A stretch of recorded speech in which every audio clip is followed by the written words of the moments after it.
Hello, everybody. Welcome to the Freedom Festival 2026. I'm so glad that you're here. I'm Joanna. I'm a Freedomista with the Freedom Festival, of course.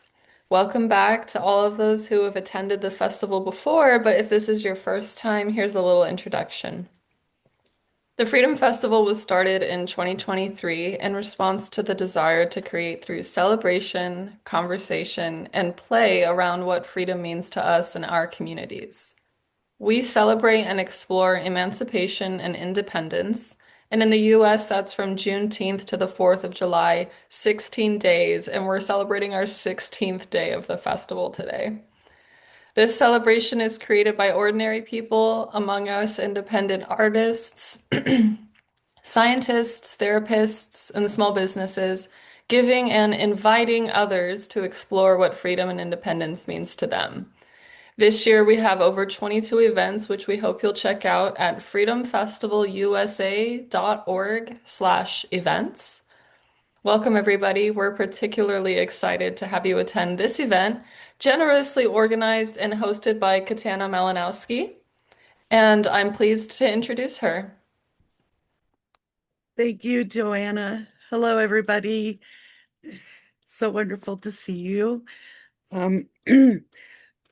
It is such a delight to have everyone here to celebrate freedom and independence. And um, so today's theme is the echoes of freedom.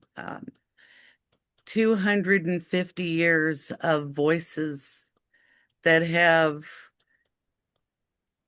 embraced a dream of, a free society, independently governed by the people, free from bondage of kings and oligarchs and all that go with that. And so I would like to begin by sharing some quotes from many of those men and women that of all walks of life that kind of set the stage for us to be here today. And then I would love to invite each one of you to share a poem or a quote or an excerpt from a story that represents freedom and independence for you as well. So I'm going to start with a quote from Woodrow Wilson. Liberty has never come from the government. Liberty has always come from the subjects of it. From Martin Luther King Jr. Freedom is never voluntarily given by the oppressor. It must be demanded by the oppressed. Adelaide E. Stevenson, my definition of a free society is a society where it is safe to be unpopular. Mm. That one really resonated with me this morning. This one also felt good coming from that, off of that one, was we must be free, not because we claim it, but because we practice it. William Faulkner. Then we move into some women. The most courageous act is still to think for yourself aloud. Coco Chanel. You gain strength and courage and confidence by every experience in which you really stop to look fear in the face. You must do the thing you think you cannot do. Eleanor Roosevelt. Nobody's free until everybody's free. Fannie Lou Hamer. In a nation born out of an act of protest, there is nothing more patriotic than standing up for what you believe in. Tammy Duckworth. She is an Iraq War veteran, Purple Heart recipient, U.S. Senator, and she's had many other accolades. One of them that really made me giggle was, the truth will set you free, but first it will piss you off. Gloria Steinem. I had to throw in a kind of a little funny one in there. Virginia Woolf said, lock up your libraries if you like, but there is no gate, no lock, no bolt that you can set upon the freedom of my mind. Virginia Woolf, yes. And I'm going to leave you with the last one. Until we all are all free, we are none of us free. Emma Lazarus. So I would love at this point to invite any one of you to volunteer to go next. I'm going to read what Glitch has put in the chat here. Okay. Um, so Glitch wrote Dreams by Langston Hughes. I can't, it seems actually like Glitch included a link to Dreams by Langston Hughes, and Glitch wrote, I cannot think of freedom without my first poem, of which freedom was defined for me as a child, that freedom to dream and manifest dreams. I don't experience freedom offline in life due to my own orientations. I become involuntarily socially masked unless wearing a physical mask, which oddly removes my social mask. Thank you, Glitch. Yes, thank you.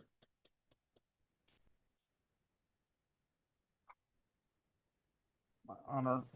If I could, I'll read the Langston Hughes one. Oh, please I do. think it's always inspiring, and it's just the first poem a teacher in elementary school gave me when I was a kid and just had trouble talking, or just getting along with other children in general. Um, it says, "Hold fast to dreams, for if dreams die, life is a broken winged bird that cannot fly. Hold fast to dreams, for when dreams go, life is a barren field frozen with snow." Short and simple. Mm, thank you.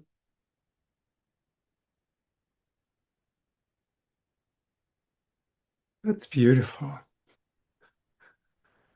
We're letting that sink in. Oh, we do have something to share, um,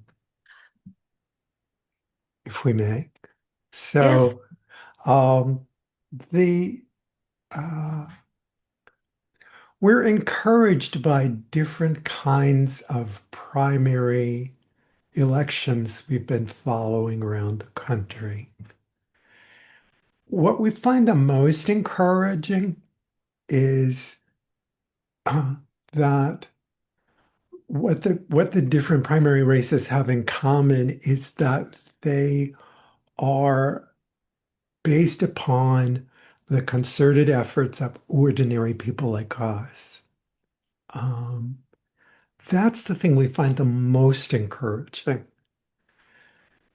that people are coming together, um, and doing the work and contributing 20, 30, $40 each. And beating candidates with giant war chests funded by wealthy corporations and individuals. Let's see.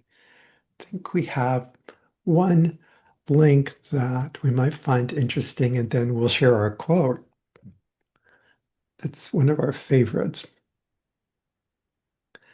One of the things that these candidates have in common is that many of them are endorsed by the current mayor of New York City, Zohran Mamdani.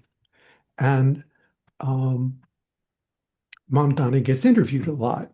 And when this wave of truly grassroots candidates began to win their primaries, he started to be questioned by various different media people.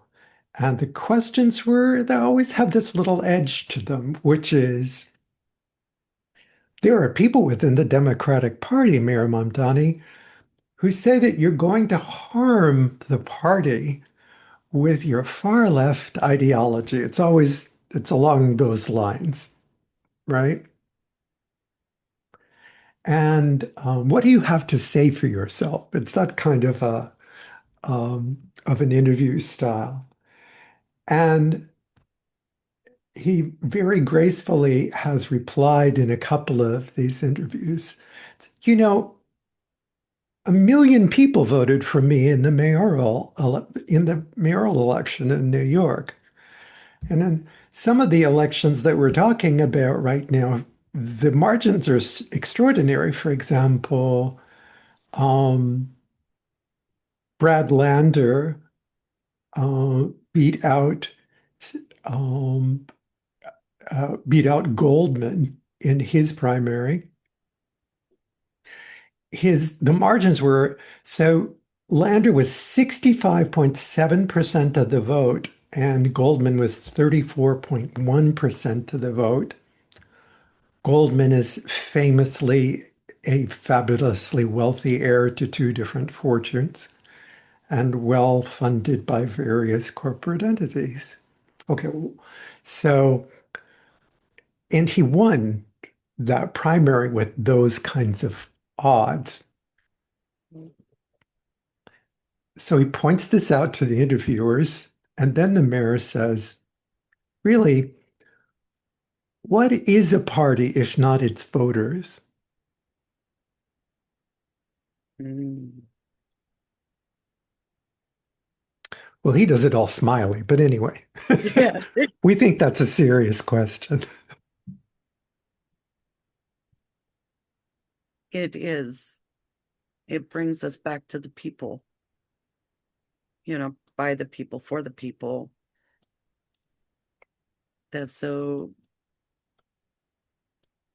it's beautiful to see again these numbers, right? That it shows us that even in these times where the narrative might be that we're being disempowered, we're actually showing how we can come together and shift that, even if it's behind the scenes.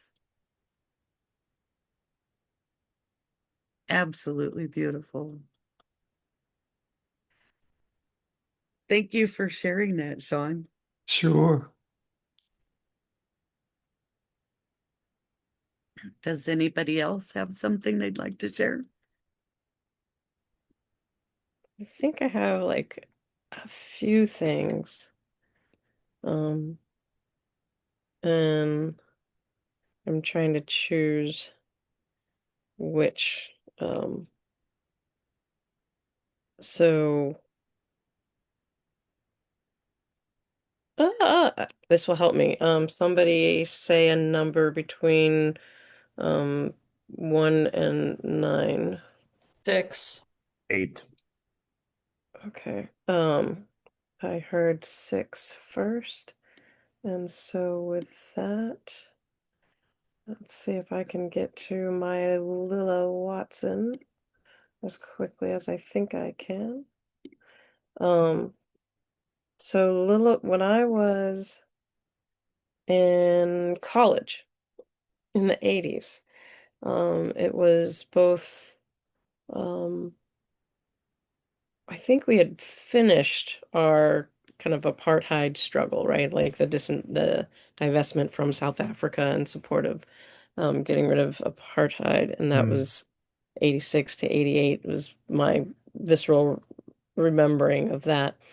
But then also we were still organizing for things like, and I was at Santa Cruz, organizing for things like actual money put behind ethnic studies or multicultural studies rather than soft money being the grant money that can go away. So line iteming the budget for such programming.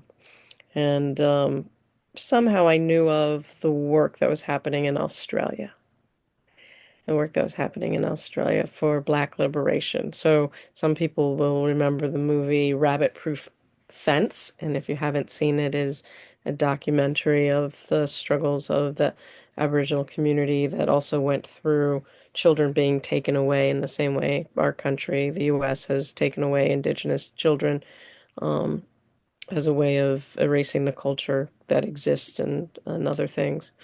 So I knew of this quote, which is one of my favorite. It's on most of the workshops that I lead when it has to do with people working on questions of diversity or what it means to work together I think it is a beautiful quote to represent what happens in the Freedom Festival.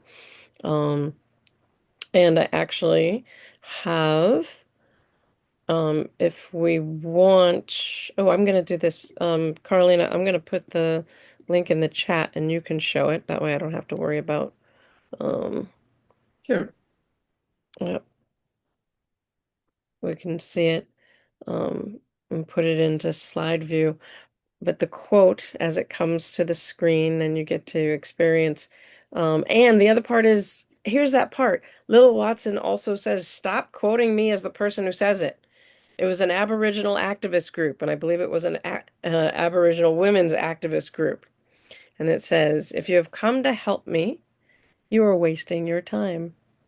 But if you have come because your liberation is tied up with mine, then let us work together. My favorite quotes.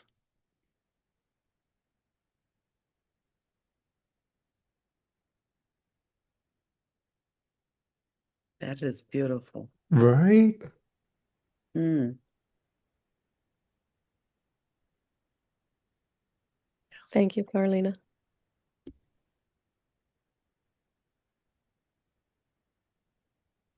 Thank you, Raquel.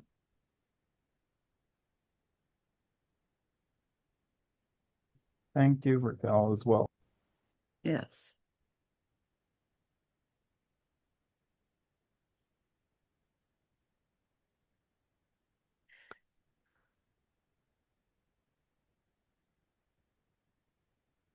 I will share some of the thoughts that came up for me. I was actually working on a poem, but it's turning into quite a big poem that I haven't finished.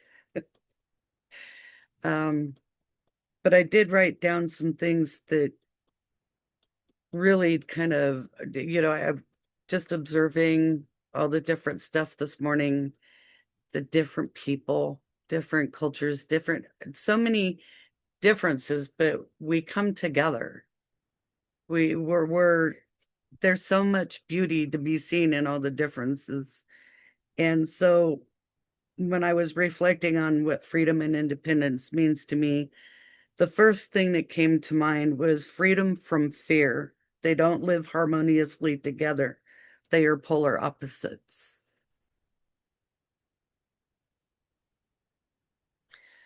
Another one that came up for me is freedom is choice, the choice to be and think and act as our authentic selves, and promoting the same for everyone.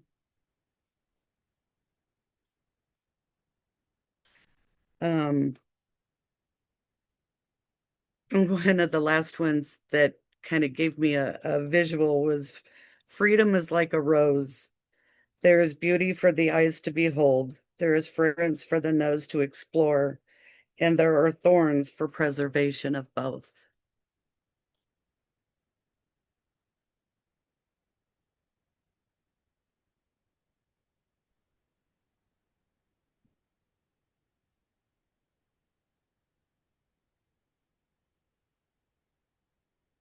Yes. We can hear ourselves using the heck out of these quotes going forward. Yeah, I, yeah, it's it's beautiful to see the differences for me. And so I'll share if it's okay. I recently created um, like a comic cartoon. It's through my art, and it's Dick and Sally. Dick has a pickle. I know this is gonna, what you hear audibly will sound a little strange at first, but it says, see Dick, Dick has a pickle. See Sally, Sally likes pickles. See Dick share his pickle with Sally. Now he's holding a pickle, so you see this visually. And then in the last box, it says, be like Dick, share your pickle. And I have an affinity for pickles. I don't know where that came from, but I do love pickles, always have, even as a child. And I have a vision of doing a lot of different movies and artwork around pickles. And today I was uplifted when I found out that Mount Olive, which is a company that does pickles, withdrew from the 250th celebration because of the Confederate flag. I felt like putting my pickle on the top of a hill with the flag going, yes, we win. That's it. I was like, my hero, the pickle. So maybe he's going to wear a cape.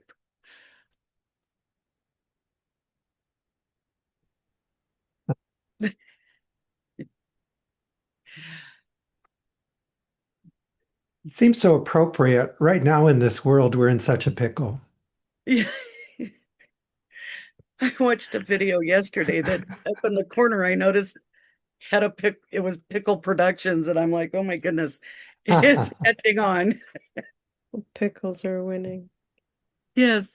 Well, at least in this case, they, as you said, um, it may you're so one of the other pieces that I was thinking of as a quote, and it's not a quote, but it is a statement, and it's one that I'm happy to read in its fullness. And it's also Laura Pedicolas, who led the session, which is not recorded, that was on that was titled Damn Yankee and Confronting Our Slave Owning Histories. This is a quote that what she had said to me a few years ago when we were talking about the Freedom Festival is that there's also the freedom to associate. The freedom to associate. So I loved the quotes that you gave earlier, Katana, when you were talking about the protest, um, Yes. that quote. And so this one that I'm going to read is from our Constitution. It is the First Amendment of the Constitution of the United States of America. Congress shall make no law respecting an establishment of religion or prohibiting the free exercise thereof, or abridging the freedom of speech, or of the press, or the right of the people peaceably to assemble and to petition the government for a redress of grievances. This is the First Amendment of the Constitution, and it was ratified, I believe, within, it was like 92 or 95. So it was within 23, 25 years, they said this experiment known as the Constitution and the formation of the United States needs a little tweaking if we're going to take care of it. And it was the freedom to associate, the freedom for press, freedom for speech, and to assemble for grievances peaceably, which Yes. we do.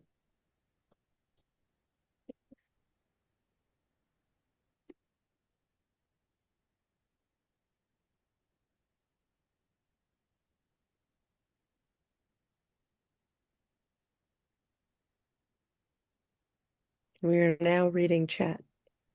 Yes. We have some wonderful statements in the chat. Shall we have Glitch, some of them? yeah. Uh, maybe Glitch, will you share what you said and Joanna as well?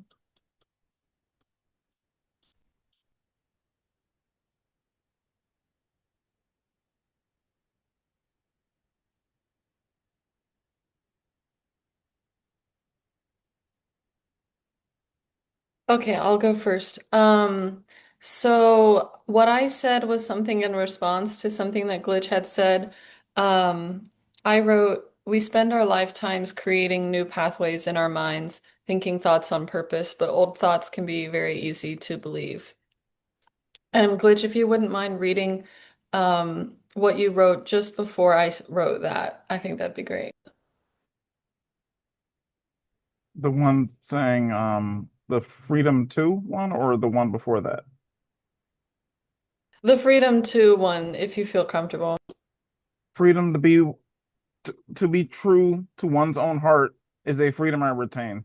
Freedom to exist in forms you feel fit. Freedom to have emotions and express them. Freedom to evolve and be. Someday for me, freedom to show this world my true capacity after unlearning volatile shackles of my past. Freedom to not hold myself back. Freedom to not fear success.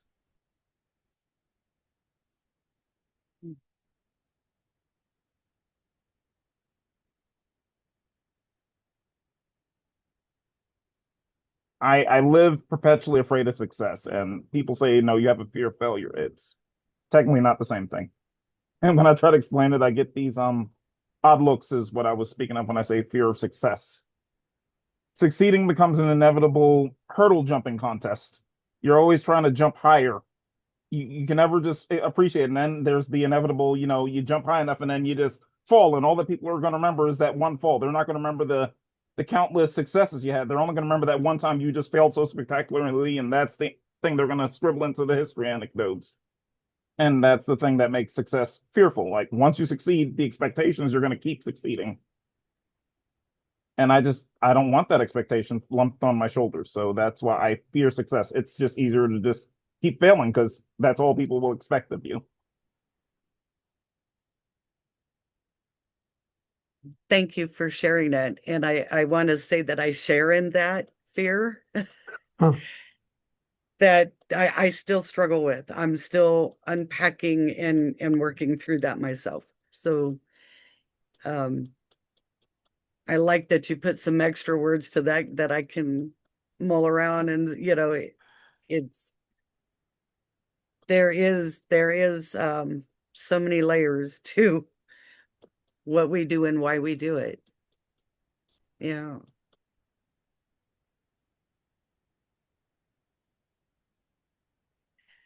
I would love Oh, to. no, we can't hear you, Stephanie. Is it plugged all the way in?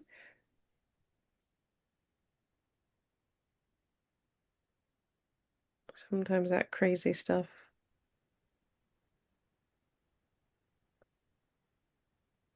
Yeah, it shows she's still on mute. Oh, let's see that.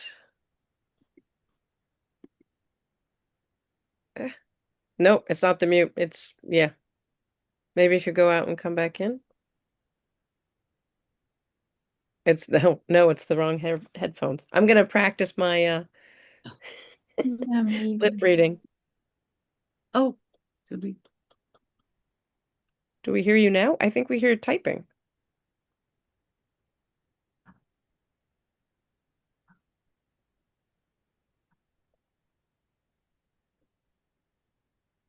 She's gonna try multiple things, which sounds good. I was also thinking, I have Okay. this is called it's Scarlet thingy. yeah, I took off my mic though because I'm not doing any more audio recording. So, but I had to unplug this thing. Never mind. It's just complicated. yay! Oh, and Sean has it also. Mine says hi. Oh, wow. Okay. So you know what I mean? Like I was like, I have my headphones on and that's plugged in, but I wasn't sure if I could talk because my mic is on. Anyway, it's a thing. It's complicated for me. I was just gonna when Glitch was talking about uh when you and this is another part of the freedom to be you, listening to people and what they're actually saying, because that's one of the things that I go crazy with and why I'm very careful, even more so with who I share what with, or not even that, but like listening to others, what they're truly saying. Because when you say something and you mean what you know what you mean, and then people will say, you mean this. And you're like, no, I mean it this way. And you're assuming I'm meaning it your way. And you're not listening to me. And so that's where I find we want the freedom to express what we're trying to say. And not everyone's going to understand it. They're going to assume what they project onto you. Do you know what I'm trying to say? And it's like, oh my God, no, I just, it's a frustration with communication and all these different spaces I find. Katana and I have talked about this quite a lot. Yeah. Yeah. The freedom to, let's see if I'm saying what you have meant to be saying, which is the freedom to be heard as what you're saying, like to have, I hear this extra part, and I don't think it's extra, I think it's in what you're saying, and to be able to say, yes, that's what I'm saying, or no, that's not what I'm saying. Like to have that heard as well. Yes, and I think a lot of it comes down to curiosity, where many people are taught to just react and jump in and like, and I found, especially in many entrepreneurial coaching spaces, which I don't fully enjoy being in, there's a lot of talking at. And so when I'm trying to express like, oh, this and this, and then they start projecting like, you need this, Stephanie, you need that, you need, and I'm like, that's not what I'm saying. I'm not asking you. Um, and instead of being more curious, then I don't feel like I have the freedom to be me. And I just kind of shut down with those people because I'm like, yeah, I can't fully be the expression of myself because you're not listening and you're not curious. Does that make sense? Heard. And I can't, like, that's who they are, right? Like I can't change them. Um, but it's just a frustration in this world at times when you're like, so when you find the people you can be free to be yourself with and who do get that, it's really, really nice. I want Yay. to lean in. Yeah, I want to lean into that one a little and see if I'm hearing this in your with your intention, the inclusion. So when we, that idea of assembling to share ideas, and when we're sharing that all of the ideas are included and being heard and honored, not just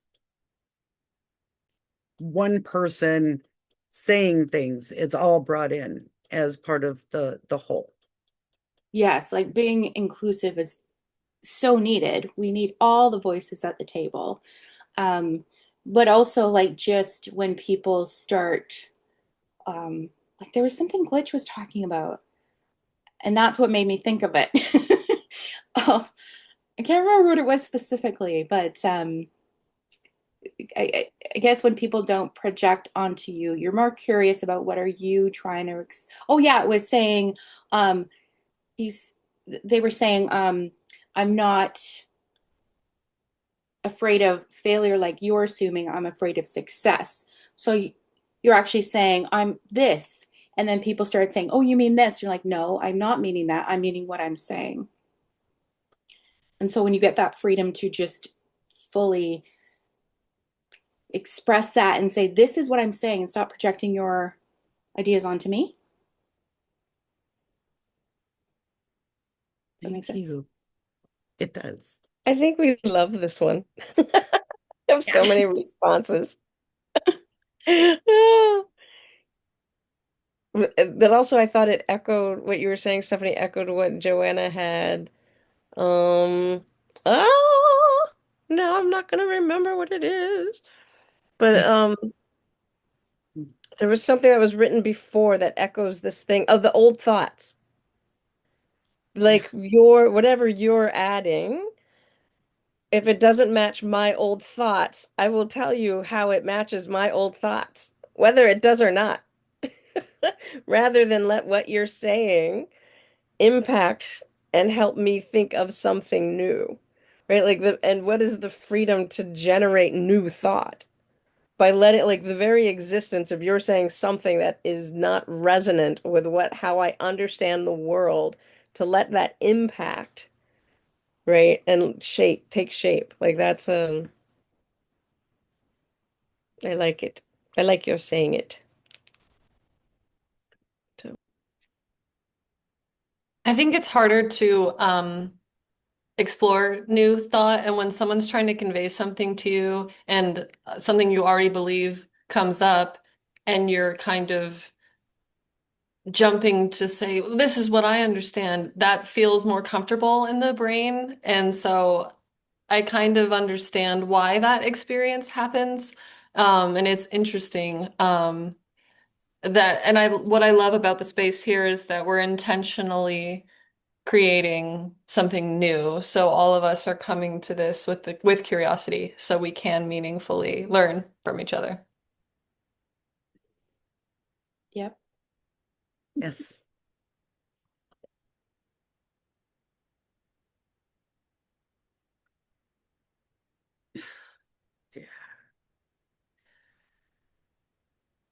I came to read a poem. I don't know if I was curious.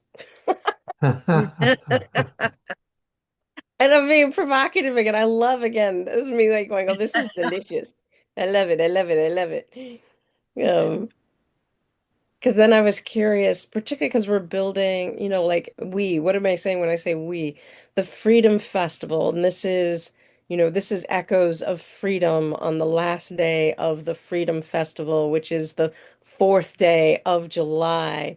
And who comes into the room, and to the question of how do we not assume, or what is it? Did we come with curiosity? Oh, I'm curious. Did we come with curiosity? What did we come with? Ooh, I'm curious. I know we arrived with a poem. I know Glitch wrote an original poem in that chat that he read to us. That's what I thought that was. And I'm like, oh, interesting. Did we create curiosity? Did we bring curiosity? I know for me, I definitely came with curiosity. I did set a theme to, honor the voices that came before, and to explore how those voices could motivate or help or inspire or whatever they do, help fuel those creative juices into what's next. So there is that level of curiosity as to what people would bring, what they would say, how what they would feel, what that might inspire them. So yes, I definitely came with curiosity.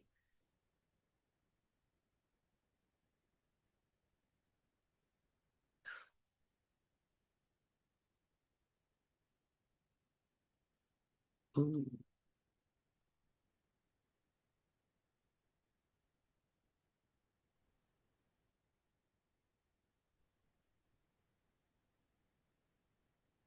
I'm wondering what Laura and Nicole brought. Ditto. I definitely, hello everyone, I'm Laura. Hey, Laura. Um, Nice to see you again, Laura. Nice to see you too, James. Glitch. So great. And Joanna and Raquel. Yes. This is the Laura I mentioned earlier. I gave them the Lilla quote. Oh, great. We love the Lila quote. I love the Lila quote so much. I came absolutely with curiosity. I was like, oh, there are things happening in the Freedom Festival today, and I want to be part of them. What are they? So did I miss them? So I am folding laundry and getting ready for more people to show up, and I jumped on and was like, oh, good, something's happening right now. I wonder what it is. So it's been wonderful to hear your conversation when I came in. And I really appreciate, I jumped in with Stephanie was talking about, having people not hear what you're saying. And I was thinking about how, I used to be one of those people. I used to just tell people what I thought they needed to hear, and I had a hard time listening. And it's been wonderful to let that go. And my husband and I have that conversation a lot because he really thinks differently than I do. And I'll just react to something he says, and he's like, "Nope, that's not what I meant." And then I have to pause. Like now, I know to pause and inquire and be curious. But it took a while. Because I was sure I knew. And then after a while I realized, wow, I didn't know. Like the arrogance to be sure that I knew. And he was saying, no, you're you're not hearing me. So that resonated very much. And I've had the same experience, of course. So and then I was reading what Glitch wrote, and I didn't get to hear your poem earlier, but I read in the chat about being a monster, and I'm sure, well, I don't know, but I have said that I'm a monster to people in the past, and they want to correct me right away. And I'm like, I don't, I had a reason for saying those words. Why are you not curious? Why are you telling me I'm not a monster? Like, do you know all of me? No, you don't know all of me. And I had a reason for bringing it up, and so I'm curious about your statement also. Um, and I'm happy. I feel the freedom because Raquel creates such beautiful spaces. I feel the freedom to do my laundry while I'm here so I can get that done while we're talking. And it helps me to listen, to have something in my hands and be doing something. So I'm listening even more deeply when I'm doing laundry. Or folding, I'm folding laundry. So just sharing that with you all.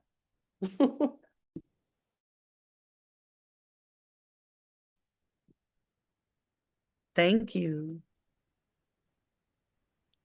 And we see Nicole now. Hey, folks. Hi. Glad to hear you and see you, and thought I should make myself visible, although I'm feeling very internal, um, just overwhelmed with some things. But I did get a video this morning from a cousin of my dad on a 90-foot swing, rope swing.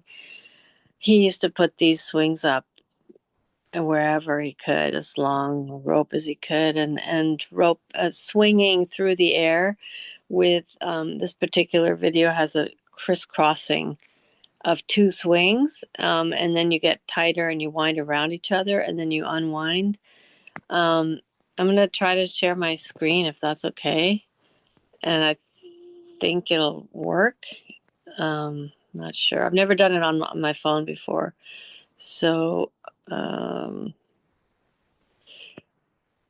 yeah, no, it's just giving me a choice of Zoom, whiteboards, photos, share camera, website URL, or iCloud. So I thought maybe I could just go to another app in my phone that it's on.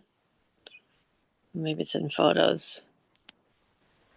Any clues on this? It's because it's not in photos. Yes, I guess I have to download it.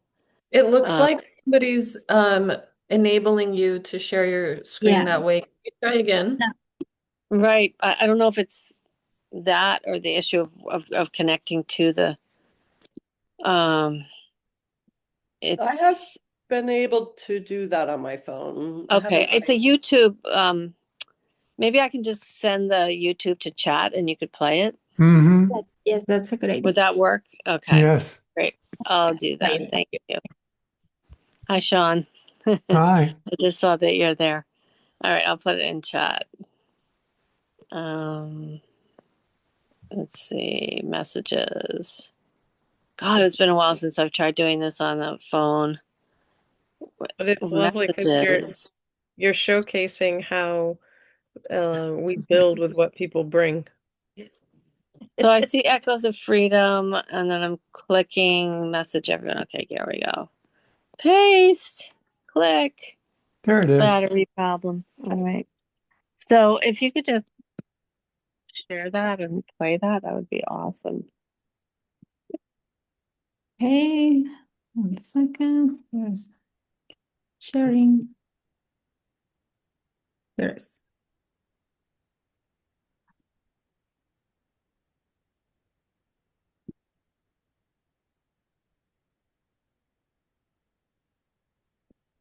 Is it playing? Oh, It will be soon. It's uploading. So my dad passed away on Martin Luther King's birthday, and the last things he was talking about is what is war? Why is there hate in the world? But he himself was the funniest man that anyone in the family knew. So,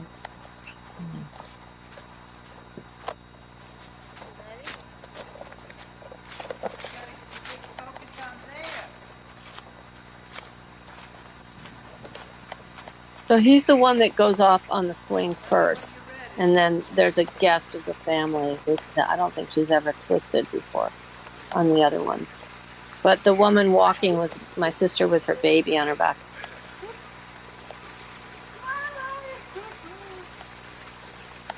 Oh my gosh, how fun! Yeah.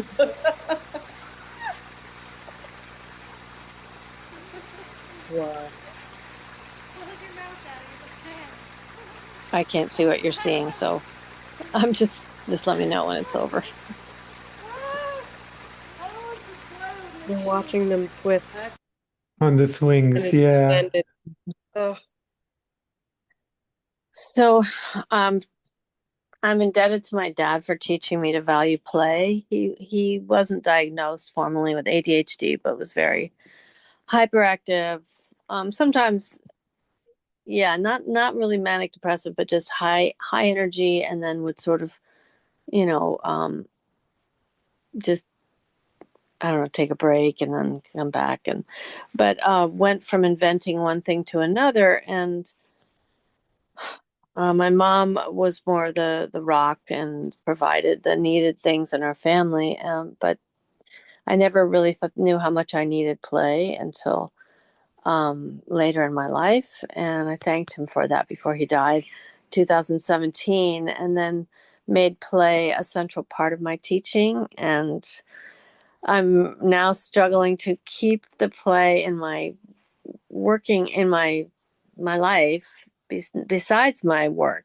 It's kind of a conundrum, but the things I learned from that form of play, which is physical, and it's somewhat exploratory because we wrap the rope around different trees and swing out in different directions.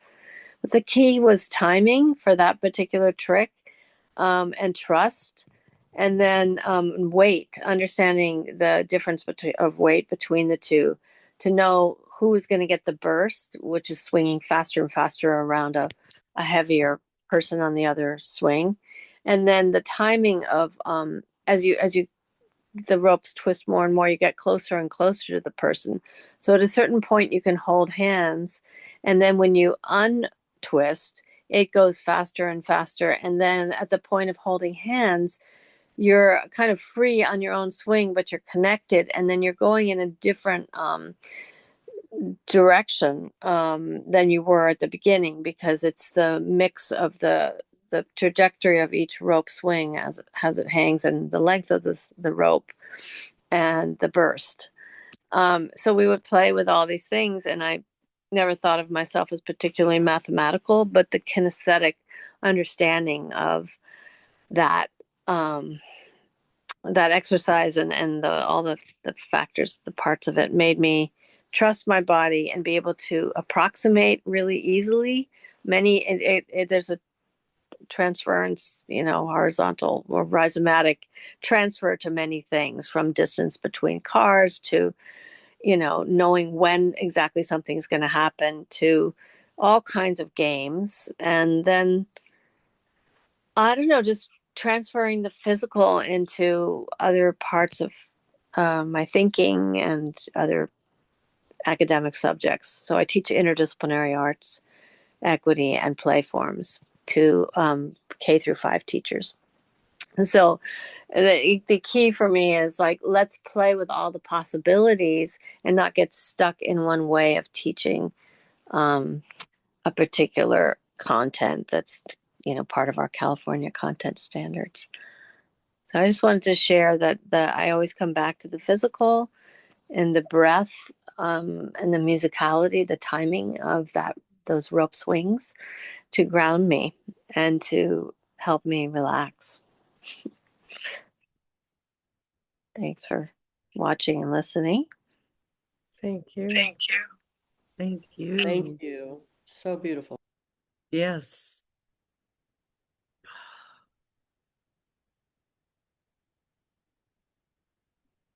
If I may, that there's for me kind of what we're looking for in our experiment, this nation of self-governing, that relinquish of control. That's what I felt watching that, right? We're releasing a certain amount of control and just embracing what happens in the moment together. So thank you. That is so beautiful.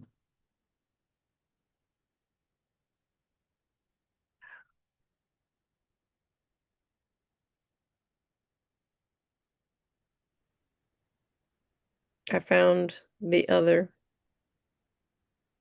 my multiples. I told you I had a couple. May I? Yes, please. This one is one of I have two MLK ones that I want to do. And the question is, do you want the short or the long? I want the long one. I want Yeah. the long one. Yes, the long Okay. one. So this is, and this was this is my, anyway, I found a blog I wrote in 2015, and this is within it. And it is from Martin Luther King's Western Michigan talk in 1963. And this is the question of maladjustment. So I'm going to read the prelude that I have, and then I will read Martin Luther King. In science, when you ask questions about the culture and human interactions that go along with us being and doing science, you cannot always, but often be seen as, you can often be seen as being inappropriate and maladjusted to the ways we do science. What MLK says.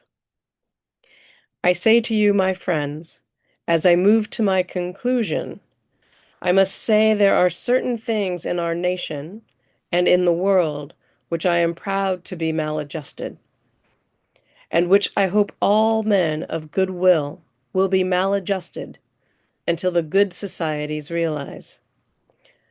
I say very honestly that I never intend to become adjusted to segregation and discrimination.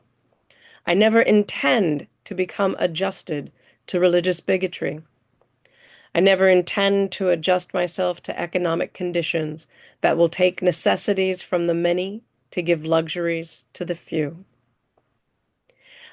I'm about convinced now that there is a need for a new organization in our world, the International Association for the Advancement of Creative Maladjustment. Men and women who will be as maladjusted as Thomas Jefferson, who in the midst of an age amazingly adjusted to slavery, would scratch across the pages of history words lifted to cosmic proportions. We know these truths to be self-evident, that all men are created equal, and that they are endowed by their Creator certain unalienable rights, that among these are life, liberty, and the pursuit of happiness.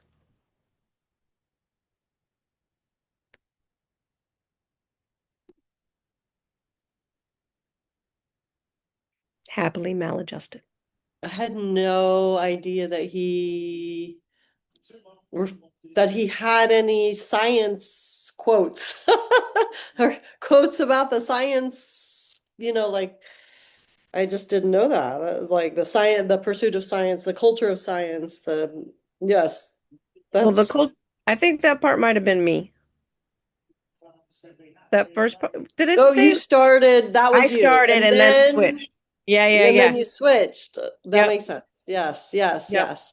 Yep. Because, Yes. we're human beings in science. Right, right. No, I Yeah. love that connection so much.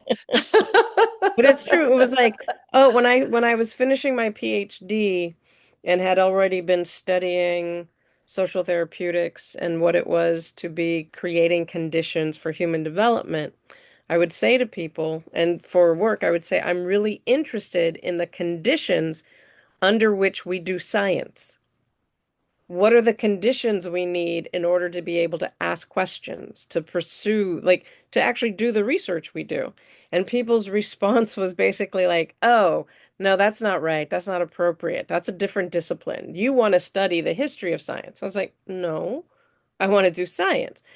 And then it was like, oh, no, no, you want to study the social cultural. And I was like, no, I want to, like, what are the conditions we need to be able to do science, to really pursue these questions? So I often got that I was inappropriate. And of course, if you ask the societal question of what is the impact of this research on people's lives day to day, not as a justification for doing it, but the fact that it does have impact, then again, you're inappropriate because you've gone outside the bounds of the experiment. So Yes. I think the part of creating the spaces where we can be maladjusted, where it's like, that doesn't quite sit with me. Can I tell you what doesn't quite sit with me? Maybe what we said didn't quite sit with me, but maybe the world doesn't sit with me. Like, sit meaning sit with being maladjusted. So, yeah.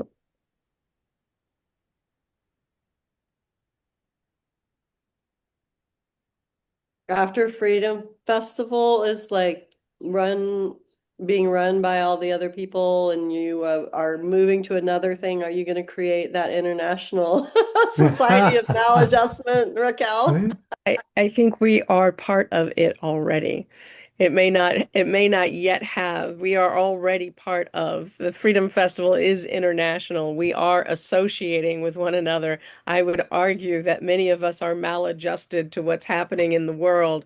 And one of our first storytellers from 2023, um, Jude Trader Wolf, she reminded me it's creative maladjustment, not just being maladjusted, it's creative. And I think it's that, like, because we're looking to not fit in that norm of those old thoughts. Oh, well, you said that, so that must mean you're in this box, or you're upset, so that means you're a hypochondriac, or whatever those labels are, right? But the creative maladjustment allows us to bring the new things into existence. Hmm. Wow, that's a whole interesting way to view the creation of what we're the idea of that we're kind of celebrating or looking at in honoring of that 250 years of maladjusters who brought this idea that was like, what are you doing? Why are you doing that? You can't do that. That doesn't fit in our box or our category. It shows up every day if we stop to kind of, I'm an observer, so I observe a lot.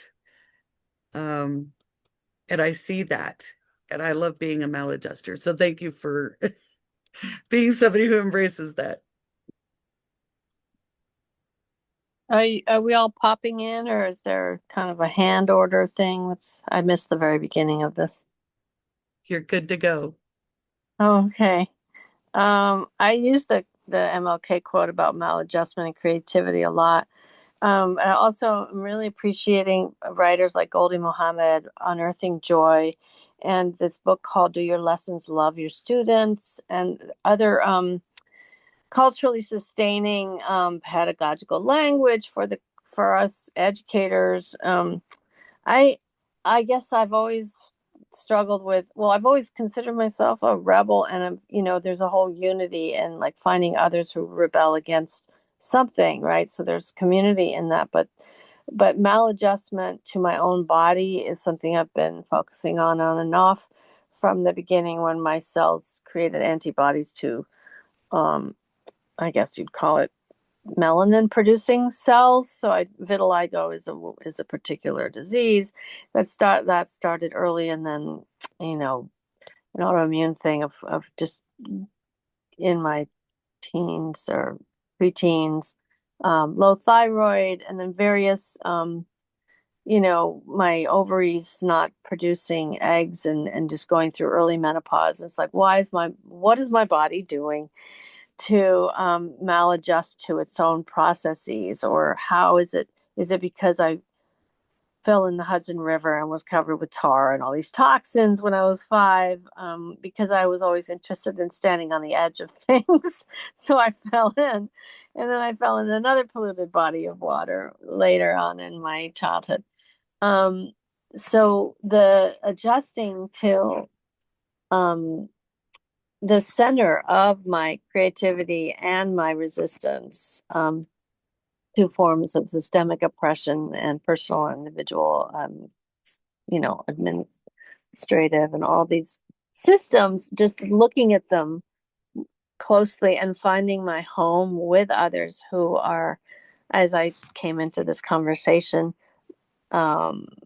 observing and trying not to make assumptions, but being present with what is happening around me and connecting it, finding the connections, highlighting them sometimes when I'm in a teacher role, asking, is this what and is this how?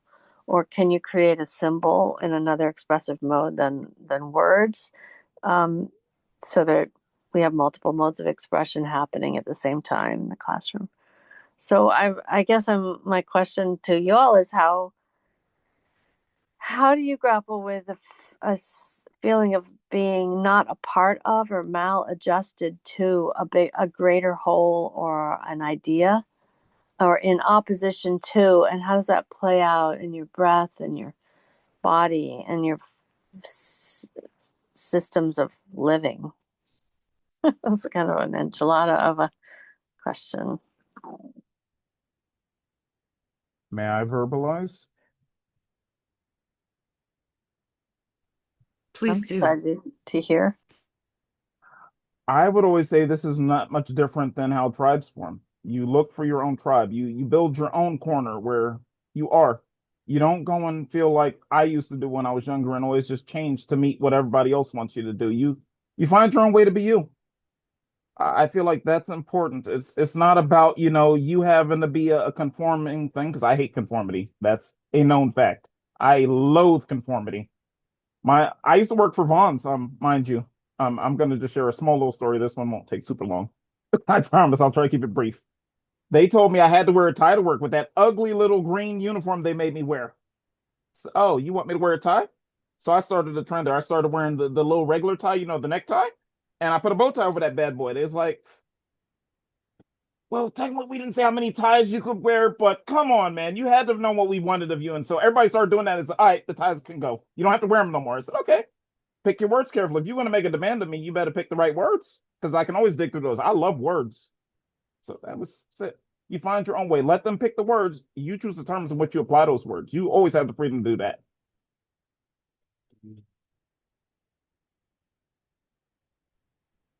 I Thank love that you. bow tie image with a tie too, or just like piling it on and then like tying it to the words. Hmm.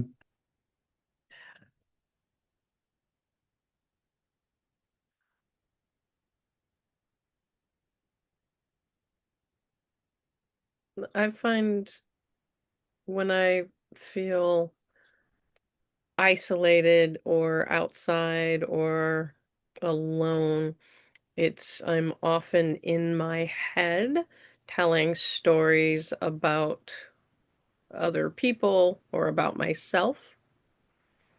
They did this. How come they haven't done that? I didn't do this. I haven't done that. I'm quite unkind. And when people listen to me with my like ramble, ramble, ramble, and I'm working, sometimes they have to say, could you stop being so hard? It is hard for me to hear.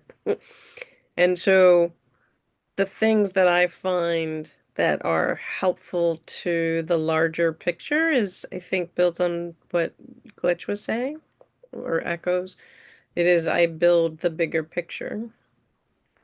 All right. And I also see that my I-ness, my my-ness, my I-ness, my all the smallness that's in that is just, it's kind of like it's what benefits a whole bunch of people that are not me or the people I know.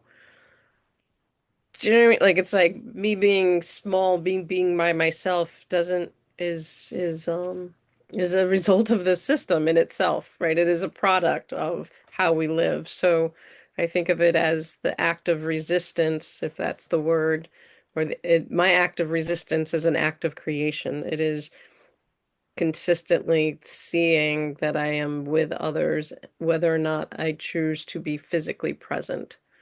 So I do something that like literally I like turn and I like start doing something because my doing is connected to doing stuff with people. Um, and then I feel bigger because I'm here with you. And you're here with me. We are. What is that thing? That cyclical thing? We are. I appreciate that. Raquel, it's great getting to know more of you Yeah. in these generous circumstances. By generous, we mean the room that Katana and Carolina and you have made here for us to create together. And we're still thinking about something we heard as you were speaking about being a scientist, which is something to do with an idea somebody had about pure science, that there's some kind of purity, and that it somehow has no human relationships or politics or anything in it. It's just pure.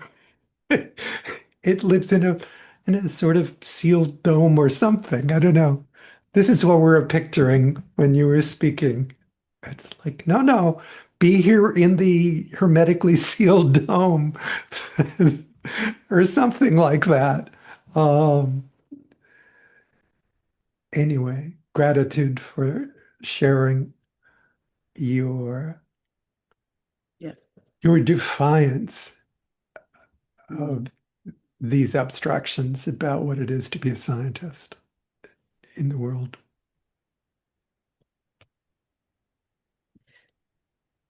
Oh, thank you for that, Sean. I would like to build on that, getting back to what Nicole was asking too, because it's all, I'm feeling the curiosity in the room. I'm feeling how we're just really embracing all of that. And the defiance really hit for me because that was how I showed up for myself, was through defiance. It's taking me time to give myself permission in a more healthy way. But when I was younger, it was straight up defiance. As Glitch was mentioning, there was a previous job I had where I was going through some pain in my stomach. So I turned my chair around so it applied pressure and it relieved the pain. And the supervisors told me, you have to sit in your chair with the chair turned around. And I said, that's not in the rules. It says I have to sit in the chair facing forward with my feet on the ground. The chair is on the ground. I am on the I am sitting on the chair. I am facing forward, my feet are on the ground, but I have turned the chair around. And of course, that was my act of defiance. And eventually other people were doing similar things. And again, they just kind of gave up on enforcing that. But it's kind of embracing what I love the building that we're doing because there is a level of permission, and I also recognize Raquel in myself that speaking, and being in the right rooms. I noticed Joanna mentioned that earlier, is finding the people that are like-minded and that share that kind of maladjustment with you, you know, and curiosity and allowance to shine, so we don't shrink ourselves to fit in those categories, in those boxes. I love that. So thank you.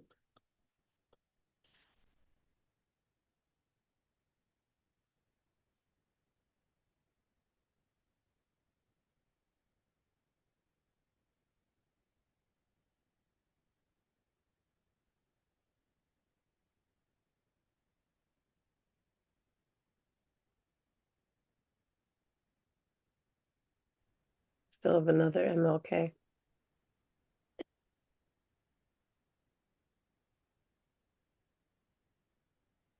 And we're starting to read the chat.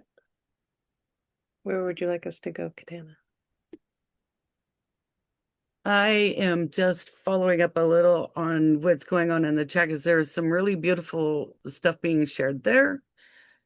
Can we share some of it, or somebody choose to share some of it? If somebody wouldn't mind, my vision is just a little off from all these medicines that I'm on. So if somebody would be willing to share some of these beautiful things that are being shared in the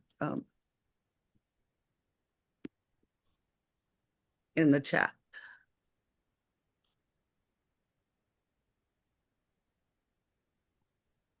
Glitch, would you do the honor of choosing some things? If that is permitted, sure. Yes, please. I would prefer it not be my own words, so let's see. Because I say a lot. I'll be you, Glitch. Please, thank you. Thank you so much.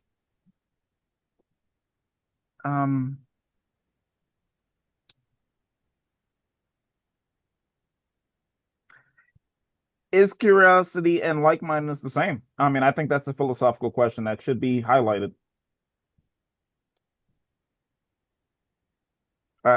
If that's one that you're looking at, Katana, if you could just type something or an emoji next to one, I could definitely pick them out easier. Because I do know your eyes are not working. If ones that interest you, I could pick those out for you. I would be glad to do that. Let's see. Like reply with an emoji, because that'll let me know what I'm looking for. Yep, she just hearted the thing that you said.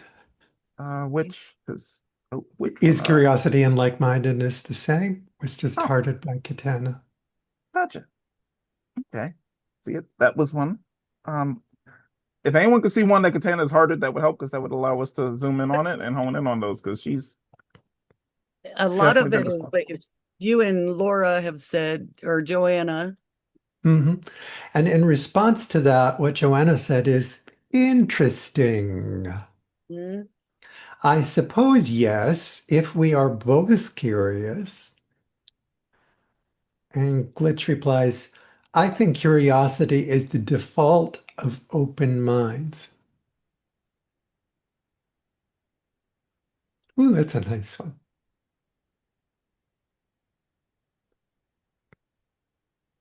I do like that idea of curiosity and like-mindedness, because now I'm curious too about that. Ooh, are we echoing what we feel we want to hear, or what we want to hear back by being with like-mindedness?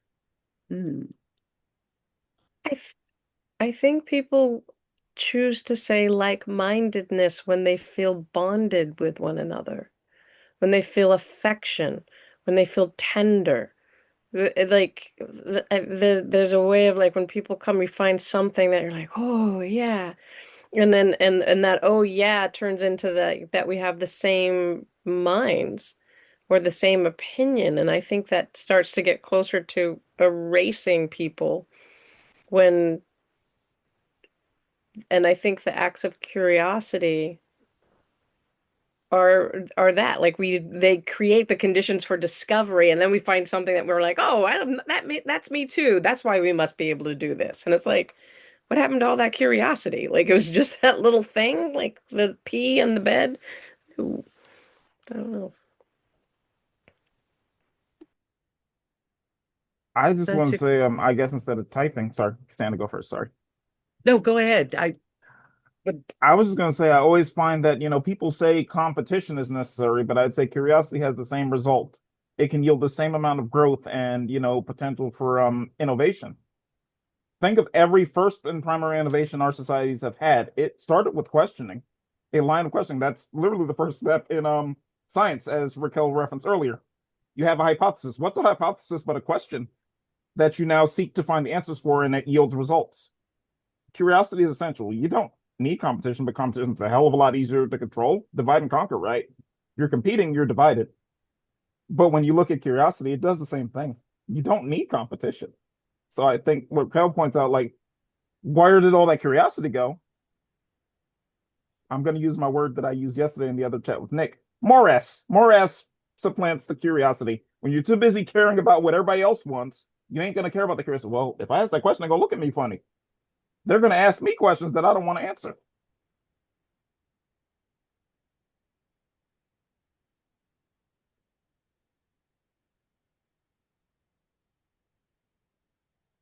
I would love to build on what Raquel was just saying, the like-mindedness and finding those things that so like concerts are a good example, right? People are listening to the music, they're moving and grooving, and they're not thinking about the differences in the moment. Because there's still similarity, there's still things that we can find like-mindedness with, even with people that might be extremely different than ourselves. So that really, again, stokes my curiosity as to that idea that somehow we go into this default of then finding the things that we're not okay with and then going headstrong against those things, building barriers or walls. Going back to that like-mindedness, it's like, well, I've got to stay with the like-mindedness. Okay, so where do we lose that connection? Where is it? Then I'm thinking of the swing. I'm thinking of the twisting together, even if you're two different people, and how the holding the hands and oh, I've just yeah. So that's where that led me.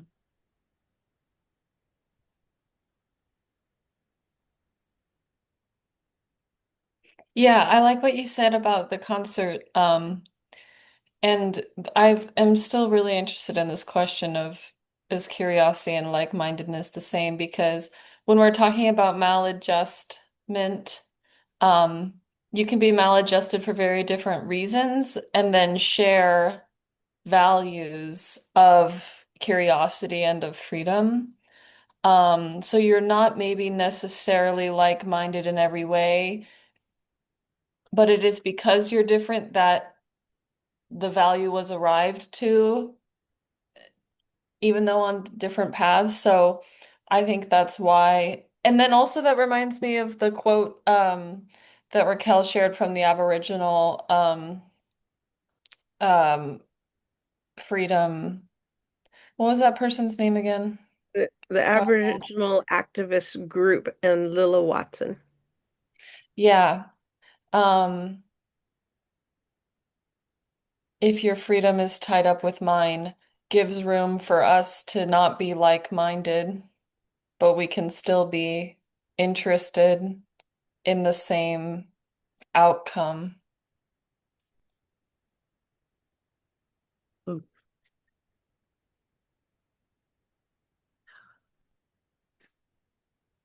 And we have to be curious, especially because it will always be with people different than us that freedom is achieved because it's like was said at the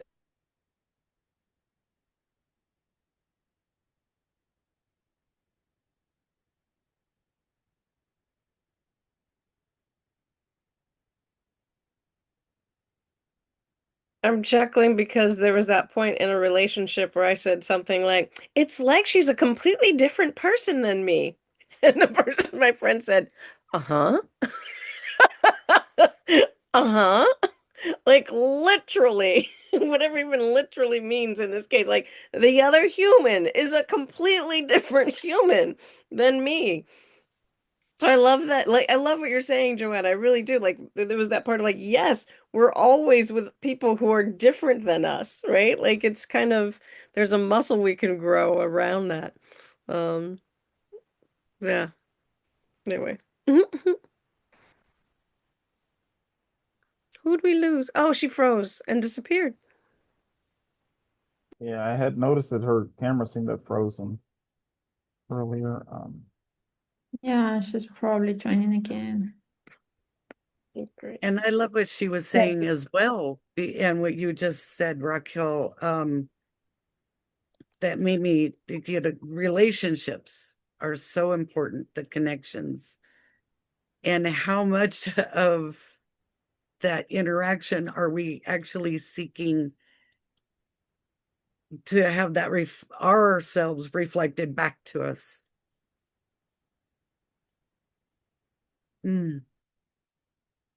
So, seeing as we're coming up to the end of the session, I'm gonna invite one or two last comments to this ongoing discussion.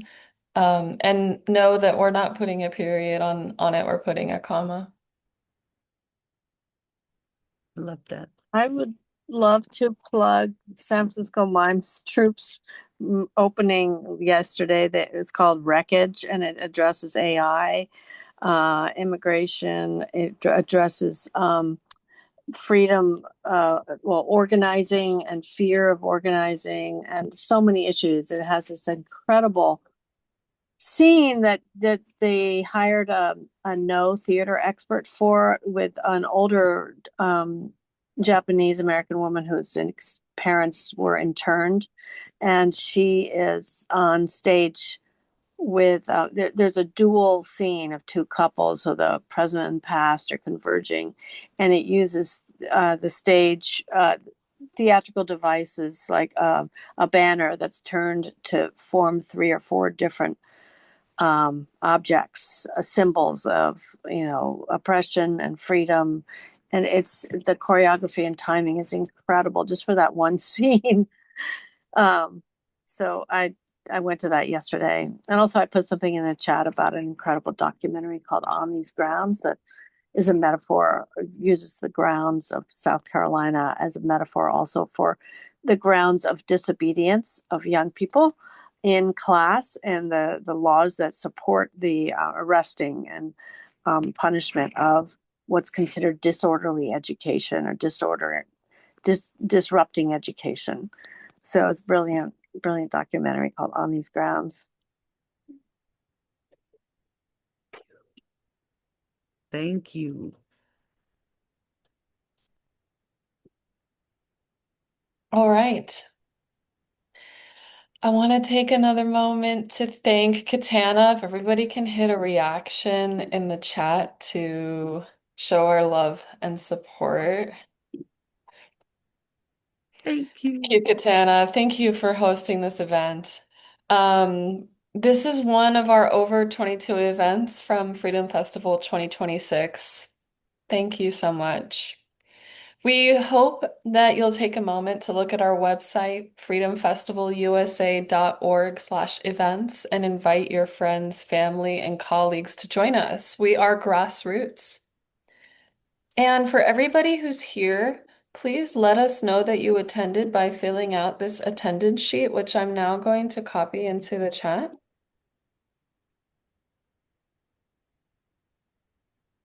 And if you could take a moment to fill that out, that would be much appreciated. Thank you. And the last thing to note is that this festival is made possible by donations from people like you and me. Please give generously to support free programming like this. And the link is also in the chat. You can also visit freedomfestivalusa.org/donate. Thank you, everybody, for participating, creating freedom with us. keep on with your freedom. Thank you. Thank you. I'm Thank going you to so an much. opera in a half hour and a hip hop show. Woohoo! Awesome. There. Bye, Carolina, everyone. thank you. Thank Thanks. you so Thank much. you.